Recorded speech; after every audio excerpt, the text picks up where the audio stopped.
Monsieur le maire, Thierry, collègues, donc quelques mots sur le compte administratif 2017 qui retrace les 150 millions d'euros de dépenses sur l'année passée.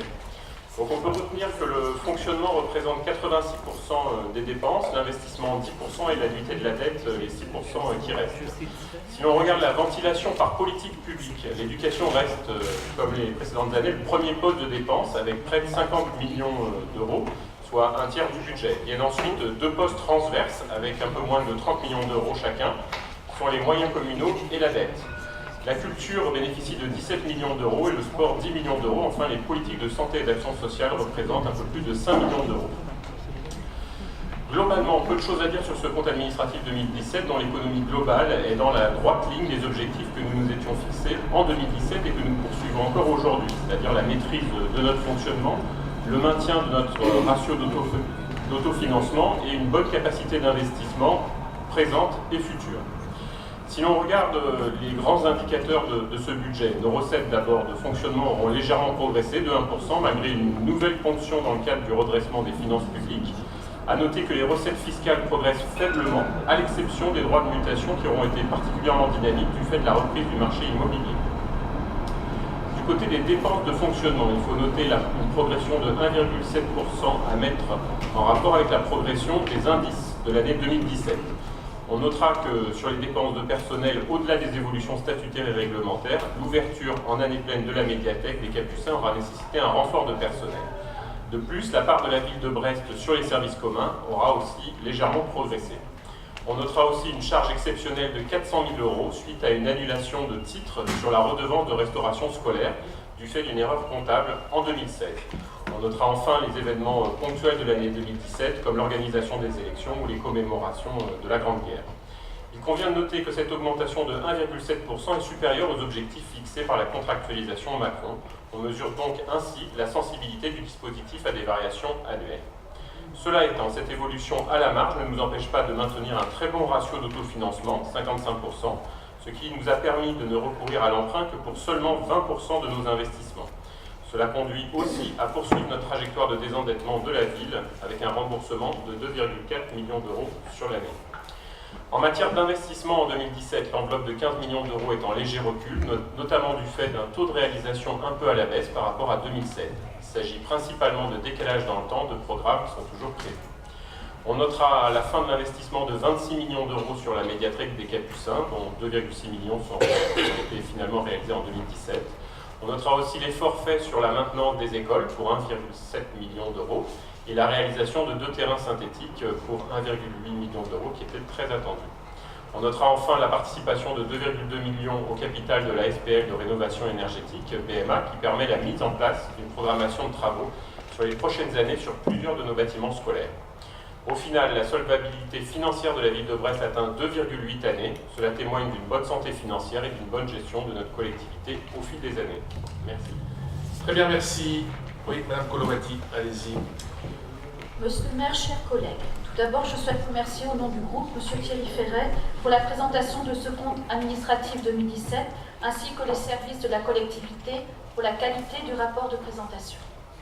Ce compte administratif 2017 présente la particularité d'être marqué par une augmentation des dépenses de fonctionnement supérieure à celle des recettes et bien au-delà du taux annuel de croissance de 1,2% des dépenses réelles de fonctionnement imposées par le nouveau cadre financier. Concernant les dépenses de fonctionnement, il est navrant de constater une nouvelle fois la capacité de maîtrise durable des charges personnelles, puisque celles-ci sont reparties à la hausse en 2017 sous l'effet de la constante progression de la masse salariale, de la gestion unifiée du personnel et des services communs. À un moment donné, il va falloir prendre le taureau par les cornes et explorer les différentes niches d'économie, temps de travail annuel, absentéisme, avancement, rythme scolaire, etc. Des marges de manœuvre existent, l'évolution des charges de personnel n'étant pas le seul fait des mesures nationales. Il y a quelque chose d'anormal à ce que notre commune subisse une inflation constante de sa masse salariale alors que sa population décroît. S'agissant des recettes de fonctionnement, malgré la diminution de la dotation globale de fonctionnement consécutive à la contribution des collectivités locales au redressement des comptes publics de l'État, celle-ci augmente grâce à la hausse des compensations fiscales liées à la reconduction des exonération de fiscalité locale au titre de la demi-part des veuves, ainsi qu'à la hausse de la taxe additionnelle aux droits de mutation liée à la reprise du marché de l'immobilier. Correspondant à plus de la moitié des recettes de fonctionnement, pour la deuxième année consécutive, le produit de la fiscalité directe locale est en diminution. Les dépenses en investissement ont pour vocation d'accroître ou d'améliorer le patrimoine de la collectivité. Cependant, concernant le gymnase Foch, une salle d'une capacité supérieure aux 250 places assises prévues aurait été plus valorisante pour notre collectivité. Tout à l'heure, M. Laurent Guivin y reviendra. Si les seuils d'épargne poursuivent leur diminution, l'encours de la dette diminue aussi et permet de maintenir une capacité de désendettement satisfaisante à moins de 3 ans.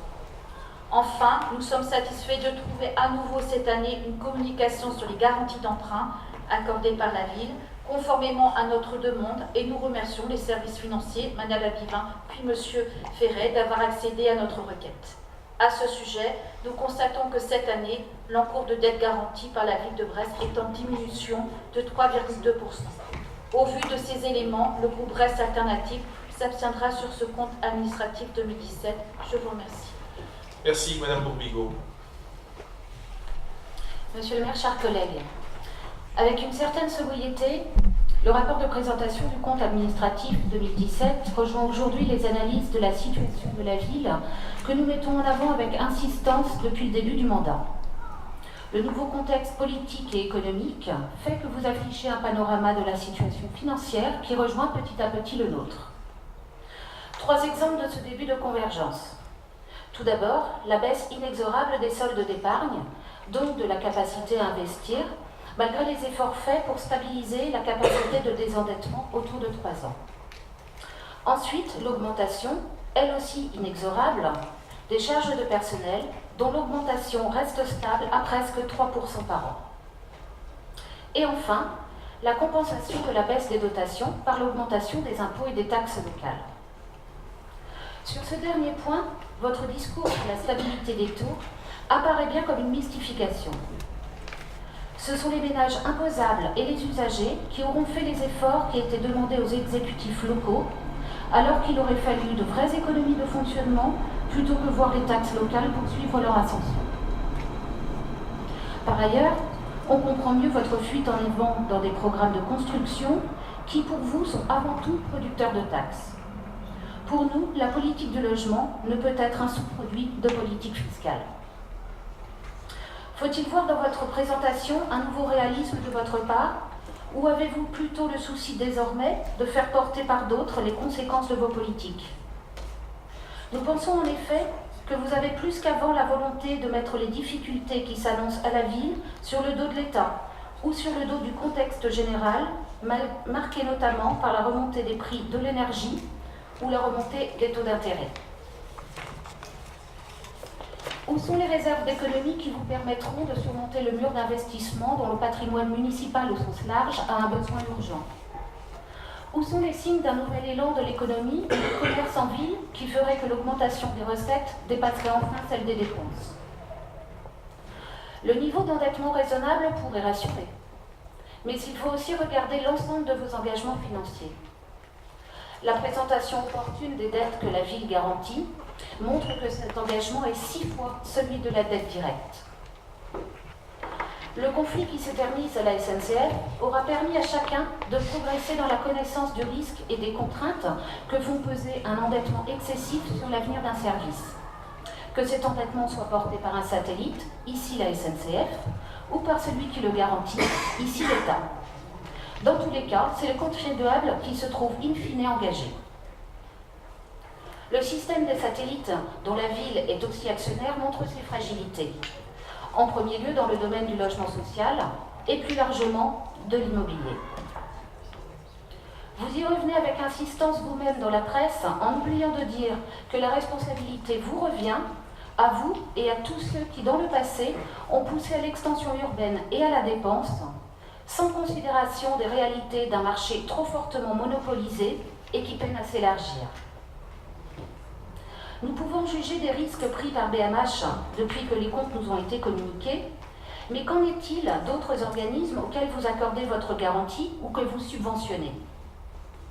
Vous disposez des données nécessaires, alors il nous faut en disposer aussi dans un souci évident de transparence et de crédibilité du vote des élus. Nous avions voté contre le budget 2017, rien ne nous invite à changer d'avis aujourd'hui. Nous n'approuvons donc pas le compte administratif et nous voterons également contre les deux délibérations suivantes qui en valident de fait l'orientation politique. Je vous remercie. Très bien, merci. D'autres demandes de parole? Oui, Madame Le Gouic. Monsieur le maire, chers collègues, alors pour ce compte administratif, j'avais quelques questions que j'ai posées en commission et donc suite aux réponses qui m'étaient faites, je voulais signaler quelque chose. Alors d'abord, j'avais signalé, et je maintiens ce signalement, le décalage entre le BP et le compte administratif, décalage qui est important sur le fonctionnement aussi bien que sur les recettes. Notamment, nous avions budgété, enfin vous aviez budgété, puisque j'ai voté contre, 131,8 millions de dépenses de fonctionnement et seulement 129,1 millions ont été dépensés. Les économies réalisées par rapport à ce qui avait été, en tout cas promis, d'être engagé pour la population, ont été faites essentiellement sur la ligne du personnel et sur celle des associations. Ce fonctionnement de décalage entre le BP et le compte administratif est récurrent et depuis le 2014, c'est ainsi 6,2 millions d'euros qui n'ont pas été dépensés alors qu'ils étaient budgétés chaque année dans nos budgets. A l'inverse, sur les recettes, c'est le phénomène opposé qu'on peut remarquer. Ainsi, le budget annoncé 142,3 millions de recettes et le compte administratif nous annonce, et c'est plutôt une bonne nouvelle, 143,9 millions de recettes. Sauf que ce décalage, on le retrouve de la même façon dans tous les comptes administratifs par rapport à tous les budgets prévisionnels depuis 2014, et ce sont donc en cumulé depuis 2014 8,5 millions de recettes supplémentaires par rapport à ce qui avait été budgété qu'on peut retrouver. Ce décalage a été non expliqué, en tout cas il a été confirmé comme étant habituel, et il explique très certainement le décalage aussi sur l'épargne brute que nous avions budgété à 11 millions et qui se retrouve à 14,9 millions au compte administratif. C'est-à-dire que la ville met de côté bien plus que ce qu'elle annonce mettre de côté dans ses budgets de début d'année. Alors cette réserve, elle est régulièrement annoncée comme servant à l'investissement. Et d'ailleurs, on peut noter que chaque année, depuis 2014, on a au BP une somme légèrement inférieure à ce qui va être constaté au compte administratif sur les investissements, sauf cette année.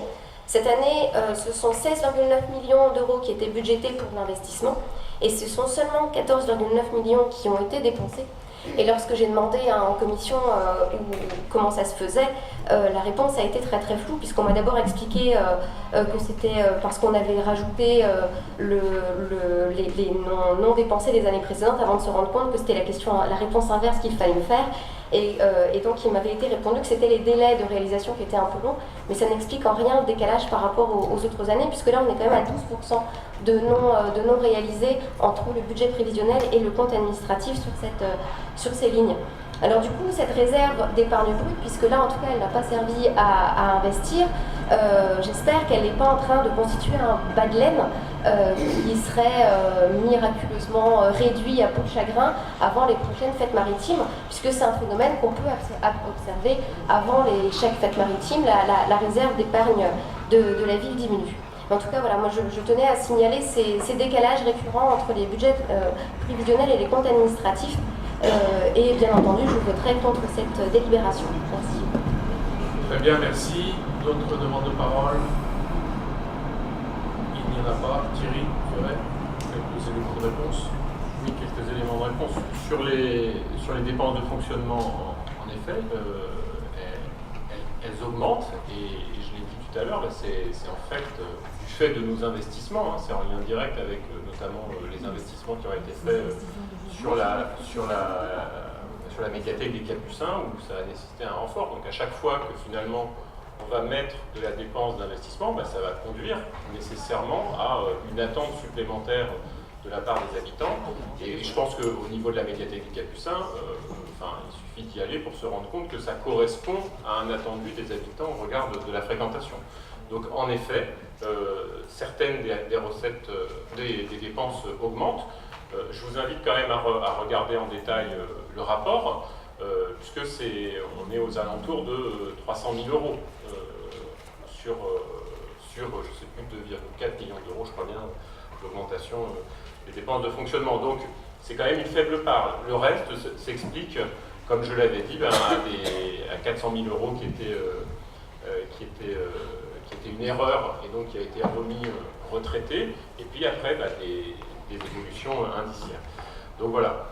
Je veux dire que j'ai pas très bien compris ensuite sur l'intervention de Madame Bourbico la relation entre finalement l'urbanisme et le compte administratif. Enfin, à un moment donné, on ne peut pas dire, c'est ce qui a été dit et ce qui est juste, c'est-à-dire que la population décroît, donc en effet il faudrait dans un monde parfait réduire finalement ce qu'on produit en termes de services publics, ce qui est compliqué à faire puisque la demande est plutôt à l'augmentation du service public. À un moment donné, il faut bien qu'on réagisse face à cette diminution de population. Et je crois que tous les efforts qui sont faits, et donc plutôt à la métropole pour tout ce qui est construction neuve, vont dans le sens d'un maintien de notre population, puisque on ne peut pas dire que c'est de la population supplémentaire, puisque d'année en année, elle ne fait que diminuer. Donc je crois qu'il s'agit là de répondre à des phénomènes sociaux qui se passent dans toutes les grandes villes de France, et je pense que c'est bien de continuer à aller dans ce sens-là. Sur toute la question de l'endettement, les garanties d'emprunt, on l'a dit plusieurs fois, c'est des emprunts qui sont faits dans d'autres organismes qui sont à la charge de ces organismes. Nous faisons des garanties parce que les banques auxquelles ils empruntent le demandent, mais c'est eux, dans leur modèle économique, qui vont les régler. Je ne crois pas que la ville ait à souffrir d'un endettement extrêmement fort, et quand vous dites qu'on est face à un mur et qu'on ne saura pas réagir, je pense qu'il y a beaucoup de villes en France qui, avec moins de 3 années d'endettement, seraient contentes. Sur la question de Madame Le Goïc et de ces décalages, on l'a expliqué en commission, c'est une posture plutôt de précaution, c'est-à-dire qu'en effet, on va plutôt charger des dépenses un petit peu plus qu'elles ne sont, et des recettes, là aussi, les recettes qui en début d'année, au moment de l'élaboration du BP, je rappelle que c'est d'ailleurs pas en début d'année, c'est quasiment 6 mois avant le début d'année qu'on commence à écrire un budget primitif, on met que les recettes dont on sera quasiment sûr de voir. Et donc au fil de l'année, d'autres recettes arrivent, et donc c'est ça qui produit ces décalages. Donc, et ces décalages, naturellement, vont se retrouver ensuite dans l'épargne qui va se dégager. Et alors l'histoire du bas de laine, ça me fait toujours rire. À chaque fois en France qu'on a un petit résultat positif, on croit que c'est un bas de laine, mais je rappelle que la ville est endettée et que tout résultat positif qui est dégagé justement dans ce décalage entre dépenses et recettes va au remboursement de l'emprunt. Et c'est ce qui est fait cette année. Et concernant les fêtes maritimes, ça n'a rien à voir avec ça. Tous les ans, on verse, la métropole et la ville versent une somme, et il y a une délibération pour ça à Brest Événements Nautiques. Et donc c'est par ce biais-là que sont financées les fêtes maritimes. Donc voilà, je ne pense pas qu'il y ait du tout de lien à faire là-dedans. Et après, en effet, c'est le principe entre un prévisionnel et puis un réalisé, il y a des décalages, on les constate. Après, il s'agit de juger s'ils sont pertinents ou pas. Voilà. Merci. Pour compléter ce que Thierry Ferré vient de dire, la réalité des comptes de la ville de Brest, c'est qu'ils sont bons. Alors ça vous perturbe peut-être, mais c'est ainsi. Et même celles et ceux qui se sont contentés de lire l'avant-propos de ce document, qui est très bien fait, je vous remercie des services, rapport de présentation, qu'est-ce que l'avant-propos dit? Une bonne évolution compte tenu des dépenses de fonctionnement. Plus un 7, on en reviendra tout à l'heure, plus un 7, c'est plus d'un 2. Mais bon, c'est quand même plus un 7. Le maintien d'un socle d'autofinancement solide pour participer au financement du programme d'investissement malgré les tensions sur les recettes. On arrive à sortir un autofinancement solide. Et puis enfin, une poursuite du désendettement de la ville avec un ratio de solvabilité financière maintenus dans la zone verte. Qu'est-ce que vous voulez de plus? Qu'est-ce que vous voulez de plus? Et après, moi je vous ramène la balle. Quand vous dites il faut diminuer, il faut faire, Madame Colomati, vous dites qu'il faut faire des économies personnelles. Je vous ramène la balle, allez, on va faire de la cogestion, vous nous dites où il faut faire des économies personnelles. Je vous donne rendez-vous la semaine prochaine, vous me dites, voilà, tel poste, il faut faire des économies personnelles, je sais pas, les ATSEM dans les écoles, les personnels dans les crèches, dans les établissements sportifs, etc. Vous allez me dire où vous voulez faire des économies, je vous donne rendez-vous la semaine prochaine. Voilà, si vous acceptez. Et vous me direz. L'augmentation des impôts, Madame Bourbigo, attendez, l'impôt c'est une multiplication basique entre une assiette et un taux, ou des taux. Voilà. Le taux ne bouge pas, l'assiette elle évolue, pour différentes raisons. Tant mieux pour nous. Est-ce que l'État diminue son taux de TVA parce que la croissance est supérieure à ce qui était prévu? La réponse est non. Et d'ailleurs, l'État en profite. Le désendettement actuel, qui est très limité, on y reviendra tout à l'heure, vient aussi d'une croissance supplémentaire. Est-ce que l'État dit, j'ai plus de recettes, je vais passer mon taux de TVA de 20% à 19,6%, comme c'était autrefois? La réponse est non. Nous, on fait pareil. Il y a des recettes supplémentaires, tant mieux, parce que les dotations de l'État, elles diminuent. Voilà, donc je comprends. Les garanties d'emprunt, oui, Thierry l'a dit. La SNI, vous connaissez peut-être, filiale de la Caisse des dépôts et consignations, qui autrefois était l'opérateur permettant d'héberger les marins de la Marine nationale. Fallait-il qu'on refuse les garanties d'emprunt à la SNI? Je attends la réponse de votre part. Non, la réponse est non. Est-ce que la SNI est en péril? Ce qui nous obligerait peut-être à passer à la caisse, puisque la SNI, filiale de la Caisse des dépôts, serait en faillite. La réponse est non. Qu'est-ce que j'avais d'autre à dire? Ouais, après, Thierry a répondu. Sur le décalage entre le budget primitif et le compte administratif, c'est évident. Le budget primitif, c'est quoi? C'est une autorisation à dépenser. C'est pas une obligation à dépenser. Après, il y a des décalages, y compris dans le temps.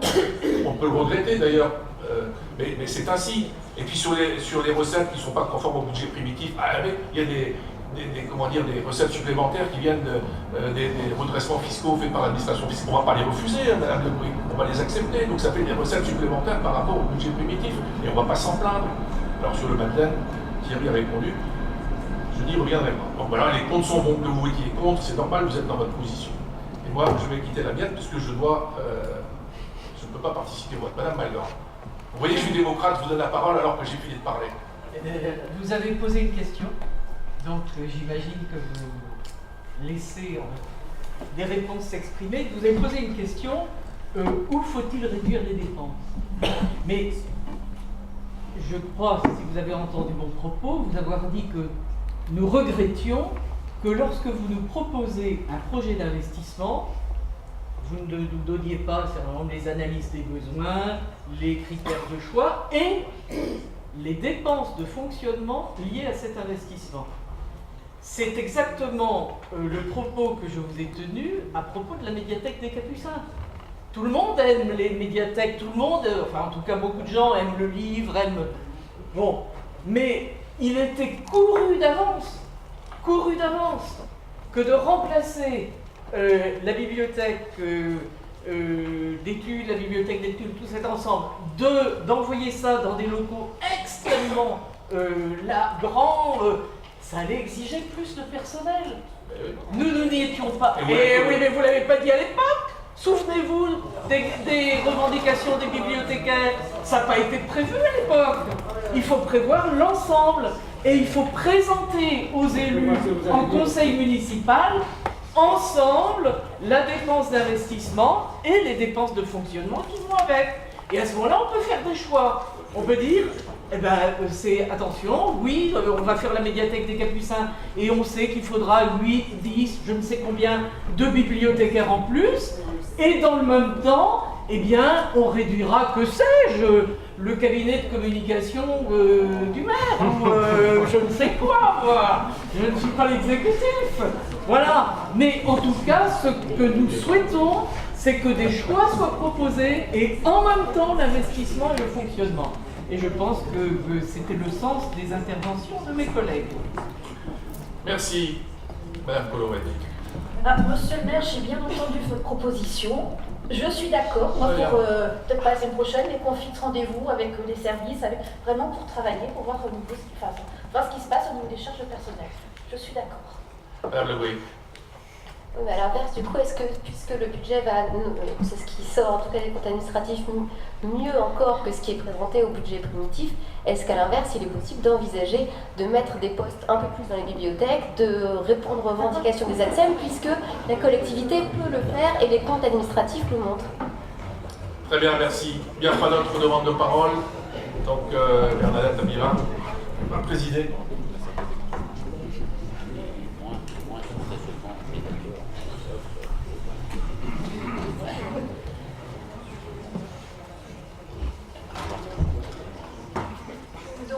Pour ce compte administratif 2017, qui est contre, donc Madame Le Goïc et Rassemblement pour Brest, qui s'abstient, reste nouvelle alternative. Donc ce compte administratif est adopté. Je vous remercie.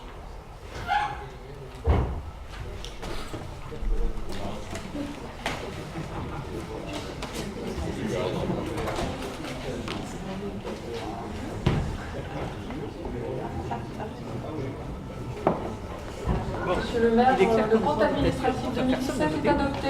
Ouf, merci pour m'assurer. Bien, je propose de passer au compte de gestion. Thierry. Alors, le compte de gestion, le compte de gestion présente donc des résultats concordants avec ceux de l'ordonnateur, que c'est marqué dans la délibération, et donc il est proposé de voter. Bien, oui, Madame Colorelli, sur le compte de gestion, allez-y. Monsieur le maire, chers collègues, donc dans cette délibération, il nous est proposé d'approuver le compte de gestion du trésorier principal pour l'année 2017 et le groupe Reste Nouvelle Alternative le votera. Cependant, je profite du vote de cette délibération pour revenir sur la délibération numéro 15 du Conseil municipal du 29 juin 2017 où il nous était proposé d'approuver l'indemnité de conseil du trésorier principal municipal. La délibération étant particulièrement avare en éléments d'information, j'ai été revenu rapidement sur le cadre réglementaire régissant les missions de conseil du trésorier principal. Monsieur le maire, le lendemain, lors du conseil de la métropole du 30 juin 2017, lors de la présentation de la délibération proposant d'approuver l'indemnité de conseil du trésorier principal de la métropole, vous nous aviez annoncé entreprendre une discussion avec monsieur le trésorier principal. Monsieur le maire, permettez-nous de vous demander aujourd'hui quelle en est l'issue de cette discussion. Je vous remercie. Elle n'est pas terminée. Merci. Madame Malgrand. Oui, monsieur le maire, vous avez tout à l'heure donné une définition tout à fait péremptoire du compte de gestion, selon laquelle il s'agissait d'un quitus que nous allions donner au comptable. Je vous trouve bien audacieux. La signification du compte de gestion, elle est longuement discutée. Elle a encore fait l'objet l'an dernier d'un rapport commun de l'Inspection générale des finances et de l'Inspection générale de l'administration qui, en pas loin de 200 pages, essaye de définir la portée de ce compte. S'il s'agissait de délivrer un quitus, on sait bien que le quitus au comptable n'est pas donné par notre Assemblée. Le quitus est comptable est donné par la Chambre régionale des comptes, la Cour des comptes, par une institution supérieure de contrôle. Qui, pour pouvoir donner quitus, doit avoir accès à l'ensemble des pièces comptables. Est-ce que nous avons accès à l'ensemble des pièces comptables? Sur quelle base nous pouvons donner un quitus? Non, nous ne sommes pas du tout là pour donner un quitus. Laissons les gens dont c'est le métier de le faire. Le vote d'un compte de gestion qui, dans la partie de l'exécution budgétaire, doit normalement ressembler comme un frère au compte administratif. Il est en plus assorti des données patrimoniales. Le vote du compte de gestion et vos approbations de ce qui a été fait et de ce qui est enregistré dans des écritures comptables. Donc nous ne sommes pas d'accord avec ce qui a été fait et donc nous votons contre. Très bien, d'autres demandes de parole? Il n'y en a pas, donc je pose adopter ce compte de gestion. Qui est contre? Le groupe RPB, qui s'abstient, personne. Contre Madame Le Gouy. Non, je m'abstiens. Madame Le Gouy, qui est favorable, c'est adopté. Très bien. Thierry Ferré, toujours l'affectation du résultat. Donc les soldes d'exécution qui se dégagent du compte administratif 2017 sont conformes à ceux repris de manière anticipée dans le cadre du vote du PP 2018. Donc l'affectation du solde est proposée pour sa totalité en section d'investissement pour un montant de 4 230 000 € 937 et 83 centimes. Voilà l'avis des commissions favorables à la majorité. Merci. Des demandes de parole? Il n'y en a pas, donc on adopte cette délibération. Qui est contre? RPB, Madame Le Gouy, qui s'abstient. PA, qui est favorable, c'est adopté. Thierry, Alors, la décision modificative numéro 1 pour l'exercice 2018, donc conformément aux orientations données au service dans le cadre des nouvelles contraintes budgétaires en fonctionnement, les mouvements de la DM1 se limitent pour l'essentiel aux ajustements indispensables et à des transferts de crédit. Donc en mouvement réel avant équilibre, le solde de la DM1 s'élève au montant suivant, donc plus 15 331 € en section de fonctionnement, plus 749 988 € en section d'investissement, soit un solde excédentaire de 765 000 €, 705 000 € 300. Donc 765 320 €, voilà. Pour l'ensemble du budget, la décision modificative 1 intègre divers mouvements financiers d'ajustement et des écritures de transfert neutres financièrement. La liste complète des mouvements est annexée à la délibération. Parmi les mouvements significatifs, on peut souligner particulièrement donc, en investissement un lissage de crédit sur l'opération de reconstruction de la crèche de l'Europe à hauteur de 845 520 €, donc montant qui va être réinscrit sur la PPI 2019. Il y a aussi des crédits supplémentaires en investissement pour 397 000 € sur différents programmes, maintenance du bâti dans les écoles, travaux dans les stades et les gymnases, illumination de Noël, maintenance des équipements socioculturels et des locaux associatifs. En fonctionnement, l'inscription d'un crédit de 40 000 € pour les démarches participatives, à la fois le lancement du budget participatif et aussi le développement de la plateforme jeparticipe.fr. En fonctionnement, un ajustement à la baisse de la facturation des services communs, moins 139 106 € en dépenses. Donc les mouvements de la DM1 étant excédentaires, l'équilibre est assuré par une diminution de l'emprunt prévisionnel, ce qui ramène l'enveloppe d'emprunt prévue au budget de 6 millions à 5 235 000 €. Donc voilà, avis des commissions favorables à la majorité. merci. Qui souhaite intervenir sur cette DM? Personne. Donc je propose de l'adopter. Qui est contre son adoption? RPB, Madame Le Gouy, qui s'abstient. PA, qui est favorable, c'est adopté. Merci. On continue. La 5, pardon. Thierry Ferré, toujours. Donc je ne reviendrai pas sur les éléments techniques de ces contrats qui sont déjà largement développés dans le corps de la délibération. Par contre, je crois qu'il est important d'exprimer ici les incohérences de ces contrats et expliquer pourquoi nous sommes contraints aujourd'hui de proposer une signature du contrat qui vous est présenté. Tout d'abord, il me semble qu'il faut rappeler que l'Association des maires de France a justement souligné que la logique de ces contrats tend à faire supporter la réduction du déficit public, essentiellement et injustement par les collectivités locales, alors que dans le même temps, l'État continue à aggraver son déficit. Les comités de finances locales, le comité des finances locales a d'ailleurs émis un avis négatif à l'unanimité de ses membres sur ce dispositif. La soumission au contrôle du représentant de l'État de l'évolution du budget d'une collectivité constitue à l'évidence une profonde remise en cause de la libre administration des collectivités locales. Rappelons ici même en conseil municipal que l'autonomie de gestion et de décision des élus du suffrage universel est une constante essentielle de la une composante essentielle de la décentralisation. De plus, bien qu'ayant contesté la méthode précédente de baisse des dotations, il fallait lui reconnaître la liberté laissée aux collectivités d'arbitrer dans l'ensemble de leur budget les éléments de réduction des dépenses.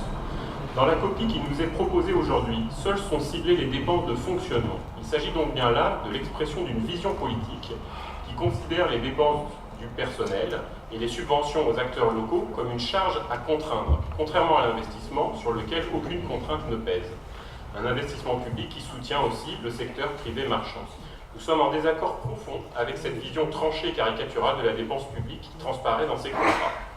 Par ailleurs, cette façon de faire laisse apparaître une très grande méconnaissance des fonctionnements de nos collectivités. La seule prise en compte des dépenses et non des équilibres budgétaires conduira à sanctionner les collectivités allant chercher des financements extérieurs. Pour un président appelant régulièrement les acteurs à se responsabiliser et à ne pas tout attendre de l'État, c'est un comble. Cette contractualisation s'apparente à une camisole financière, bridant toute initiative nouvelle et toute recherche de financement alternatif. Enfin, alors que notre commune a pris depuis de nombreuses années le chemin d'une mutualisation des services et de ses fonctions avec la métropole, décrit partout comme une pratique vertueuse en matière de gestion des collectivités, de ses finances, ces contrats refusent de prendre en compte cette spécificité et compteront par 2 fois nos effectifs mutualisés. Malgré nos demandes répétées et une soi-disant possibilité de négociation, il n'a pas été possible de faire prendre en compte cette particularité brestoise dans le calcul des objectifs à tenir dans le futur contrat. Concernant le second engagement de ce contrat, l'incitation au désendettement, nous avons atteint des sommets dans le non-sens. Compte tenu de la réalité d'un désendettement déjà très bas à la ville de Brest, ce que nous venons de constater par la présentation du CA 2017, je rappelle, nous atteignons 2,8 années, nous avons demandé à poser un objectif de désendettement nul. Cela nous a été refusé. Ce sera un paradoxe de ce contrat absurde visant au désendettement national, le respect du texte qui nous a conduit à afficher une trajectoire fictive de reprise de l'endettement de notre commune pour les 3 prochaines années. Bien loin des discours affichés de réduction des déficits, notre proposition d'absence de bien loin des discours affichés de réduction des déficits, notre proposition d'absence de nouvel endettement, acceptée au niveau local par l'État, aura été retoquée à Paris. Alors que ce n'était pas le sens de notre première proposition, cela nous a conduit aujourd'hui à proposer la signature d'un contrat, validé à Paris donc, plus défavorable au déficit de la France. Pour toutes ces raisons, nous pensons que ces contrats Macron sont une très mauvaise façon de coopérer entre un État central et des collectivités locales. Ces contrats font porter l'effort de réduction des déficits publics sur un petit nombre de collectivités qui jouent un rôle moteur sur l'ensemble du territoire. Et nous pouvons souligner que les Brestois subiront la double peine avec 2 contrats sur la tête, un sur la ville, un autre sur la métropole. Nous constatons aussi que l'écriture de ces contrats ne s'est nullement faite dans une logique de négociation prenant en compte la situation réelle de la commune, mais sous la contrainte directe d'une sanction financière. Au final du contrat, nous aboutissons à un objectif inverse à celui recherché au niveau national en matière de réduction des déficits. Nous sommes donc en désaccord profond avec la méthode et les objectifs posés. La question qui nous est posée aujourd'hui n'est donc pas celle de l'adhésion au contenu d'un contrat fixé en totalité à Paris, mais sur la prise de risque financière et d'une majoration de la sanction en cas de non-tenue des objectifs qui nous sont assignés. Il s'agit bien d'une prime à la signature proposée par le gouvernement pour laisser croire à une adhésion, plus que d'une démarche portant sens et vertu dans la gestion de nos collectivités. Après de nombreuses discussions, il nous semble donc qu'une signature limitera l'impact coercitif de cette contractualisation. Malgré notre désaccord profond, dans l'intérêt des Brestoises et des Brestois, la façon de faire la moins impactante pour notre ville est de signer ce contrat. Aussi, je vous propose, Monsieur le maire, d'apposer la signature de la collectivité sur ce contrat qui nous est transmis en annexe de la délibération. Merci. Merci, Madame Kolovati. Monsieur le maire, chers collègues, donc dans cette délibération, il nous est demandé de nous prononcer sur une délibération dont l'intitulé est « Proposition de contrat entre État et Ville de Brest, contribution à l'effort de réduction du déficit public et de maîtrise de la dépense publique, exercice budgétaire 2018-2019-2020. » Pour commencer, pour mieux saisir cette délibération, mettons en exergue le déficit public de l'État français. Depuis 1974, aucun budget de l'État français n'a été en équilibre. D'année en année, les déficits ont plutôt tendance à s'accentuer et à alimenter la dette publique avec des intérêts des emprunts contractés. Ce qui est regrettable, c'est que la France s'endette non pas pour assurer des investissements à long terme, mais majoritairement pour assurer des dépenses de fonctionnement. En 2016, le déficit de l'État français s'élevait à 76,2 milliards d'euros. Il est évident que l'État français lui-même doit favoriser la réduction du déficit public, Cependant, contribuant pour une part importante aux recettes de fonctionnement des collectivités, il n'est pas surprenant qu'après avoir imposé une diminution de la dotation globale de fonctionnement aux collectivités sous le quinquennat de François Hollande, ils veuillent, avec le président Emmanuel Macron, signer un contrat avec les collectivités afin de réduire le déficit public. Deuxièmement, dans l'article 13 de la loi de programmation des finances publiques, qui fixe un objectif contraignant d'évolution des dépenses réelles de fonctionnement des collectivités territoriales et de leur groupement à fiscalité propre au taux annuel de croissance de 1,2%, il nous est dit que ce taux peut être modulé à la hausse ou à la baisse en tenant compte de 3 critères dans la limite maximale de 0,15 points pour chaque critère. Il est regrettable de constater que parmi ces 3 critères, pas un n'est associé aux actions d'une collectivité visant à réduire ses dépenses de fonctionnement, comme par exemple les groupements de commandes. Enfin, lors des commissions, il nous a été dit qu'entre la rédaction de la délibération et les commissions, vous aviez reçu de nouveaux éléments. Il vous avait été demandé s'il y aurait une délibération modifiée. Nous ne l'avons pas reçue. En conséquence, le groupe Reste Nouvelle Alternative s'abstiendra sur cette délibération. Je vous remercie. Merci. Marie Carvin. Monsieur le maire, chers collègues, cette délibération est bien rédigée. Elle nous donne clairement des motifs politiques d'extrême réserve, voire de rejet, et des données chiffrées qui nous permettent d'évaluer la contrainte qui pèse sur notre collectivité. Les 3 associations représentatives des collectivités territoriales, et Thierry Ferré d'ailleurs l'a souligné, ont tiré le signal d'alarme dès le mois d'avril et ont demandé au gouvernement de revoir sa copie. Ces associations n'ont pas refusé de participer à la réduction du déficit public, non, pas du tout. Elles ne sont pas irresponsables au point d'envisager que les collectivités qu'elles représentent laissent exploser leurs dépenses. Ce qu'elles ont dénoncé, c'est d'abord le caractère unilatéral du contrat, l'absence de dialogue, le manque de réponse à leurs questions, le peu de considération de leurs difficultés et surtout une grande méconnaissance des territoires. Elles ont posé un enjeu démocratique et c'est aussi ce que je fais ici au nom du groupe UDB. Ces 3 associations pointent les promesses non tenues, comme la promesse de ne pas baisser les dotations, qui s'est transformée en une baisse nette pour plus de 22 000 communes. Elle pointe le manque de transparence. Savons-nous quelle est la marge de manœuvre des préfets pour des communes comme la nôtre dont la situation financière est saine? Non, on n'en sait pas grand-chose. Confiance et principe de responsabilité, voilà un autre enjeu auquel ces contrats ne répondent pas. Et puis, il y a cette arrogance. Arrogance qui permet à l'État de donner des leçons de bonne gestion quand il augmente les dépenses publiques de 41 milliards d'euros entre 2015 et 2018, alors que les collectivités territoriales, dans le même temps, n'ont augmenté les leurs que de 3 milliards d'euros. En tant qu'élu UDB, je considère qu'on est légitime quand on est exemplaire, et ce n'est pas le cas. J'ajoute à cela que ce qui est proposé porte atteinte à l'article 72 de la Constitution. D'ailleurs, Thierry Ferré l'a évoqué, en dépit de la validation de la loi de programmation par le Conseil constitutionnel. Je rappelle le texte. Les collectivités territoriales ont vocation à prendre des décisions pour l'ensemble des compétences qui peuvent le mieux être mises en œuvre à leur échelon. Fort bien. Et comment peuvent-elles user de cette liberté si elles n'ont pas les moyens de leur libre administration? Ce que l'État nous propose, ce n'est pas un contrat, c'est un encadrement. Le 3e enjeu qui est en cause est celui de l'autonomie. Je dis bien autonomie, je n'ai pas dit décentralisation, dont le processus inachevé s'est brutalement retourné. Parce que la décentralisation, on le voit bien, ça se retourne comme une crêpe. Depuis le mois d'avril, cette unanimité des collectivités dans le refus s'est fracturée. Et on comprend pourquoi. Le caractère punitif du système mis en place et la mise sous pression des élus, matérialisée par un plafond chiffré de dépenses, lamine les capacités de résistance. C'est le fatalisme qui l'emporte pour beaucoup face à l'État. Et quoi d'étonnant?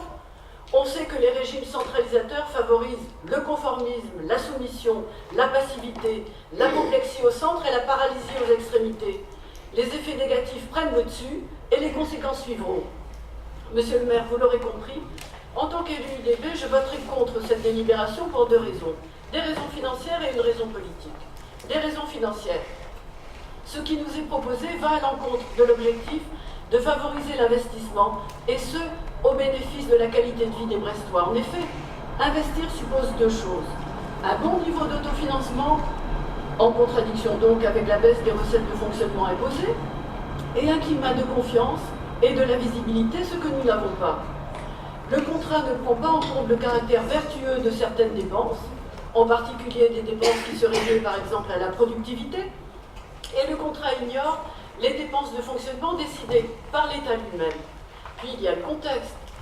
Le contexte, eh bien, ceci s'ajoute à la suppression des contrats aidés, à la baisse des aides au logement, à la forte réduction dans la loi Elan du nombre de logements neufs obligatoirement accessibles aux personnes en situation de handicap, à la baisse des aides aux entreprises adaptées, aux cadeaux fiscaux aux plus riches, et comme on dit en breton, réseaurer, trop c'est trop. Et puis il y a une raison politique, qui est tout le contraire d'une raison politicienne. Depuis une douzaine d'années, nous avons perdu 1. L'autonomie fiscale, 2. L'autonomie financière, 3. L'autonomie de gestion, c'est-à-dire l'autonomie tout court. En tant qu'élu UDB, je ne peux voter pour un contrat qui consacre une nouvelle perte d'autonomie et renier ce qui fonde mon engagement. Ce qui fonde mon engagement de politique depuis des années. En tant qu'élu UDB, eh bien, à ce que le mot autonomie dérangerait encore, je rappelle que l'autonomie, ce n'est pas le rejet de la République, c'est la volonté constructive d'un dialogue responsable avec la République. Et où est-il, ce dialogue responsable? C'est dans cet esprit que je continue à agir au sein de cette majorité, parce que j'ai Brest au cœur et le cœur à gauche. Je refuse que notre collectivité devienne un sous-traitant de l'État. Je vous remercie de votre attention. Merci, Christiane Migaud. Monsieur le maire, chers collègues, cette délibération propose de nous engager auprès de l'État après signature d'un contrat pluriannuel sur 3 ans afin de contribuer à la réduction de la dépense et du déficit public. Cette mesure a été élaborée sans négociation ou échange avec les parties concernées. D'ailleurs, l'Association des maires de France s'est vivement opposée à ce dispositif puisque ces contrats d'adhésion font porter aux collectivités locales la réduction du déficit public, alors même que l'État ne le réduit pas. Et que ces dispositions portent atteinte à l'indépendance ou au principe de libre administration des collectivités, en particulier à l'autonomie financière. Ces contrats démontrent une volonté de recentralisation, puisque l'évolution du budget sera soumise au contrôle du représentant de l'État, d'autant plus que cette évolution se fera sûrement à la baisse, ainsi que d'ailleurs à brève échéance la dotation de l'État. Notre collectivité a fait preuve d'esprit de responsabilité pour préserver les équilibres de gestion de ses finances. L'évolution des dépenses a été ralentie tout en conservant la volonté de poursuivre son projet politique. La collectivité a travaillé sur la baisse des dépenses contrairement à l'État et présente à ce jour une gestion saine. Bien des collectivités peuvent envier cette situation. Cette maîtrise est la preuve d'une volonté politique. C'est aussi l'expression de sa liberté à mobiliser ses ressources selon sa propre stratégie. Mais qu'en sera-t-il avec la fixation d'un niveau de dépenses à ne pas dépasser indépendamment du niveau des recettes de chaque collectivité? Ceci assorti d'une pénalisation en cas de non-respect du contrat. D'autant que parallèlement, l'exonération de la taxe d'habitation va limiter fortement l'autonomie fiscale et les collectivités doutent que l'État compense durablement ce manque à gagner. Les mesures de l'État à venir, telles que la scolarité des moins de 3 ans, la création de places de crèche dans les quartiers prioritaires, vont avoir un impact sur les finances de notre collectivité. Aussi, face à beaucoup d'incertitudes, du manque d'échanges, du risque de la perte d'autonomie de gestion, de la pression exercée par un gouvernement cherchant à restreindre les dépenses, dont le budget de fonctionnement des collectivités, donc à restreindre le personnel et en conséquence à restreindre l'offre du service public, le groupe radical de gauche votera contre. Merci, Jacqueline Derek. Monsieur le maire, chers collègues, la présente délibération a pour objet de proposer à notre conseil municipal la signature d'un contrat financier avec l'État visant à encadrer nos dépenses.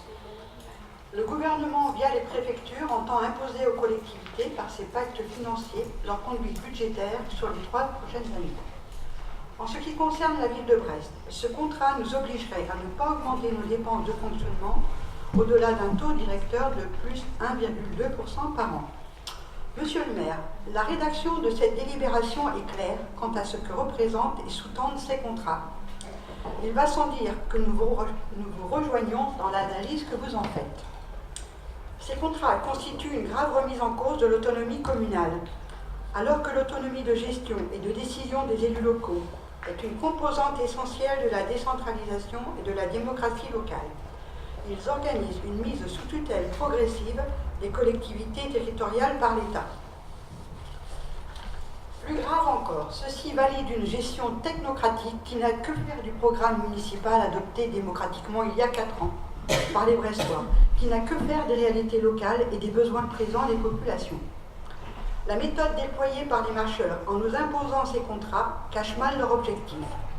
Réduire nos dépenses de personnel, réduire les services publics locaux dont les habitants ont besoin, faire donc supporter la réduction de la dépense publique, leur dogme, essentiellement et injustement par les collectivités.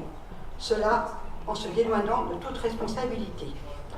Notre majorité défend à l'inverse le droit de pouvoir maintenir et développer des services publics de qualité, répondant aux besoins des habitants, réduisant les inégalités, favorisant l'émancipation. Nous sommes opposés au principe de ces contrats par lesquels l'État, pour contraindre les collectivités à réduire leurs dépenses publiques, s'immisce dans la construction souveraine de nos budgets. Pour notre part, nous traduirons cette analyse commune par un vote contre. Devant de telles attaques contre la démocratie locale, contre les services publics locaux, notre majorité continuera de tenir le cap pour Brest et ses habitants. Merci Patrick Capéret. Monsieur le maire et chers collègues, d'ici fin juin, les 322 plus importantes collectivités territoriales sont invitées à signer un contrat financier avec l'État. Ce contrat contraignant fixe des objectifs contraignants d'évolution des dépenses réelles de fonctionnement correspondant à un taux de croissance de 1,2 sur les dépenses réelles. Si l'engagement n'est pas tenu, l'État ôtera 100% de la somme en dépassement sur l'enveloppe de dotation pour les collectivités qui refuseront de signer et 75% pour les autres qui se verront prélever 75% du dépassement. Un véritable marché de dupes, car en cas de dépassement, signature ou pas, les collectivités concernées seront sanctionnées. Il est bon de rappeler que l'État crée une nouvelle contrainte qui ne s'applique pas à lui-même. Nous avons une obligation d'équilibre budgétaire. Les collectivités, nous à Brest, nous finançons grâce aux impôts, aux dotations et n'empruntons que pour investir. Une grosse différence avec l'État qui n'a pas cette obligation d'équilibre entre dépenses et recettes et qui emprunte sur l'ensemble de son budget. Cette forte pression s'inscrit en dehors de toute réalité et ne prend pas en compte ni l'inflation, ni l'évolution des carrières des agents, ni la typologie des populations, ni les transferts qui peuvent s'opérer de Brest et la métropole. Un dispositif imposé qui vise à une baisse de déficit des collectivités locales de 2,6 milliards par an sur les 5 prochaines années. La France atteindra ainsi l'objectif de 13 milliards d'économies promis à Bruxelles par le président Macron. Une réponse favorable aux injonctions d'une Europe de plus en plus libérale qui ne voit qu'une seule solution, qui est dans le marché privé et tente par tous les moyens de réduire les services publics, qui, je le rappelle, est le seul capital le capital de ceux qui n'en ont pas. Moins de services publics, moins de cohésion sociale et moins de capacité à vivre ensemble, voilà de quoi il en retourne. De plus, au travers de ce contrat, c'est le grand principe de libre administration de nos collectivités locales qui est mis en cause, c'est inacceptable. Après la suppression de la taxe d'habitation, Bercy continue à reprendre tranquillement la main sur les finances locales. C'est une mesure antidémocratique car elle enlève de la légitimité aux élus de ces collectivités. Pour toutes ces raisons, nous refusons cette contractualisation. Les élus de l'autre gauche, Brest Nouvelle Citoyenneté, voteront donc contre cette libération. Merci, monsieur le maire, je vous remercie. Merci. D'autres demandes de parole? Oui, Roland Pichon. Merci, monsieur le maire. Alors, tout d'abord, j'aimerais exprimer un petit regret, c'est que cette mesure nous a été imposée nous est imposée par le pouvoir en place. Nous avons dans notre assemblée normalement 2 personnes qui sont membres du parti ou du fan club d'Emmanuel Macron, qui auraient pu être présents ici pour défendre la logique. Enfin, moi, je parle de 2 partisans déclarés. Il y en a peut-être d'autres. Voilà, ils auraient pu venir ici défendre et essayer d'expliquer un petit peu la logique derrière ce texte. Donc, moi, je regrette. Alors peut-être sont-ils appelés à d'autres obligations. C'est une des raisons pour lesquelles le cumul des mandats n'est pas forcément une bonne chose. Mais voilà, je regrette leur absence aujourd'hui. Ils ne sont pas venus défendre la politique de leur chef devant notre Assemblée.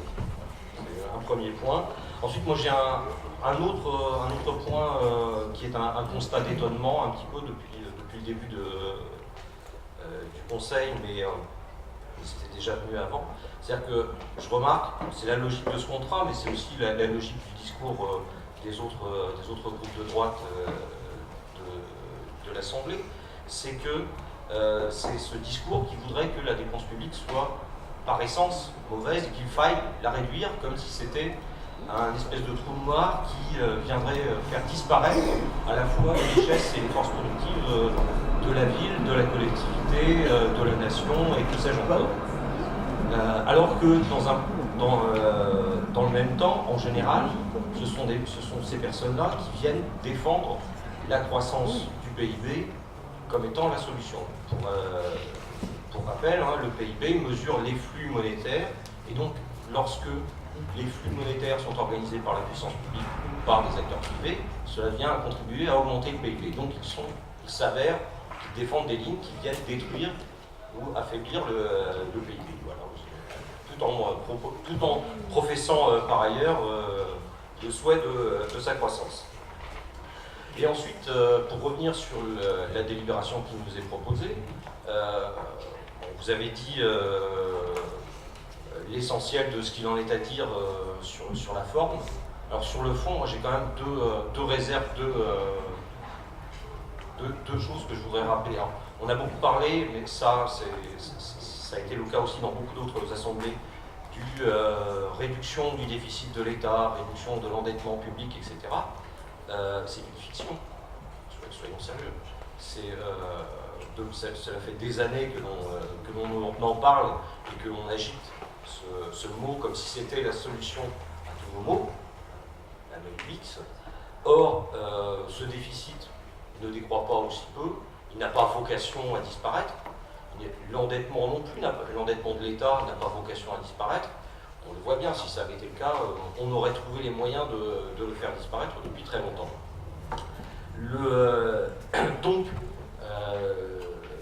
Et en plus, dans notre cas particulier, on voit bien que les contraintes qu'on veut nous imposer ne contribueront pas ni à diminuer le déficit de l'État, ni à diminuer l'endettement public, puisque nous sommes déjà, pour ainsi dire, pas endettés du tout. Donc on ne peut pas réduire une dette qui n'existe pas. Je trouve ça doublement stupide à ce niveau-là. Ce dont cette contrainte de contrat qui nous est imposée, selon cette contrainte et le nom, c'est ce qui a été décrit il y a quelques années dans un livre de Naomi Klein, ça s'appelle La théorie du choc. On profite, c'est des forces puissantes dans la société qui profitent du fait qu'elles sont au pouvoir pour dérouler un programme qui est un programme fondamentalement très très à droite, visant à enrichir les riches pour enrichir les riches. Point. On voit là, on parle de réduction du déficit de l'État, suppression de l'ISF, suppression de l'exit tax, flat tax pour les revenus du capital. Les mesures que ce gouvernement a fait depuis le début sont des mesures qui contribuent à creuser le déficit de l'État et à creuser son endettement. Et qui accessoirement, mais ça c'est le but, contribue à enrichir les riches. Et ensuite, on vient nous vendre des mesures nous disant qu'il faut réduire les dépenses publiques. C'est absurde. on ne commence pas, si on souhaite réduire un déficit, si on souhaite réduire un endettement, la première chose qu'on fait, c'est de ne pas couper dans les recettes. Il l'a fait, il continuera à le faire certainement sur d'autres niches fiscales. Je n'ai pas de doute là-dessus, le programme est clair. Voilà, c'est la logique de ce qu'on nous demande, non pas de signer, parce que de toute façon nous n'avons pas le choix, mais Si je peux. oui, mais la contrainte sera la même. Non, elle sera plus forte. Non, la contrainte sera la même. La sanction sera peut-être un peu plus forte, mais la contrainte sera exactement la même. Donc voilà, c'est ce qui nous est demandé finalement, ça n'est pas d'être pour ou contre la contrainte qui nous est imposée, puisqu'elle nous est imposée. Ce qui nous est demandé, c'est de baisser la tête finalement.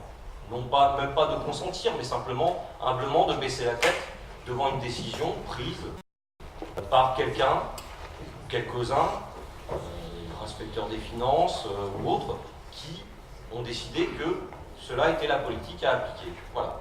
Et juste pour clôturer, et pour illustrer un petit peu mon propos comme quoi enrichir les riches n'a jamais enrichi les pauvres, je voudrais citer une anecdote, c'est quelque chose qui se déroule en ce moment dans une ville américaine qui s'appelle Seattle.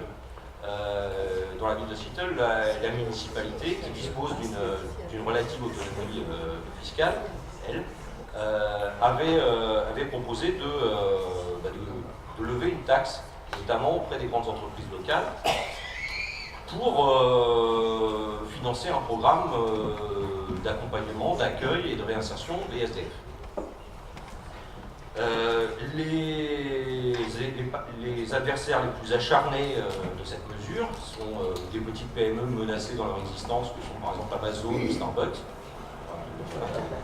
et qui refusent, qui font campagne et qui, je crois, ont réussi à déstabiliser le conseil municipal, qui a fini par voter contre ceux qui avaient voté pour avant, à grand coup de menaces, et tout en professant à côté, les patrons de ces boîtes-là professent à côté leur engagement philanthropique. Mais par contre, lorsqu'il s'agit de solliciter des entreprises qui constituent leur patrimoine et qui les ont fait multimilliardaires, de les solliciter via l'impôt, pour contribuer via un programme d'action publique à l'aide et à l'insertion des personnes les plus fragiles, à savoir là, dans le cas présent, les SDF, et bien à ce moment-là, c'est niette. Et on voit bien que ce mode de comportement, cette liberté laissée aux plus riches de gérer et de garder leurs milliards, ne fait qu'encourager ces comportements égoïstes et affaiblit la possibilité d'action publique et la possibilité d'action commune. Donc voilà, c'est pour ça que nous allons voter contre cette délibération, parce que, au-delà du caractère plus ou moins atténué de la baffe qui nous est promise, quoi qu'il arrive, je pense qu'il faut dire non. Nous disons non. Merci. Oui, Madame Le Gouy.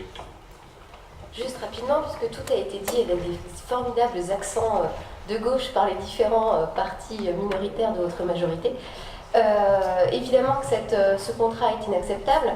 Peut-être que ça aurait valu le coup d'essayer de résister, puisque finalement les budgets qui se suivent montrent que les sanctions pour Brest n'auraient pas été si importantes que ça, puisque vous appliquez déjà depuis quelques années une politique assez proche des chiffres fixés par Macron. Donc peut-être que ça aurait valu le coup de dépasser les accents, de dépasser les grandes envolées lyriques pour simplement voter contre et montrer au gouvernement Macron que vous étiez réellement une collectivité de gauche décidée à ne pas laisser faire ce gouvernement presque fascisant. Voilà. Moi, je voterai contre, évidemment. Madame Malgorn. Oui, monsieur le maire, chers collègues. Il s'agit d'une contractualisation qui conduit nos collectivités dans la pluriannualité. Alors, les collectivités locales y sont déjà depuis 2006. Le Code général des collectivités territoriales a introduit dans les débats d'orientation budgétaire dès cette époque. Laissez le micro, on entend assez mal. Ah oui. Approchez. Voilà. Voilà, est-ce qu'on entend? Oui, c'est mieux. On entend? Ah, mais ça peut se tirer. Non. Voilà. Ne cassez pas la machine. Ah non, je vais casser la baraque. Voilà. Voilà.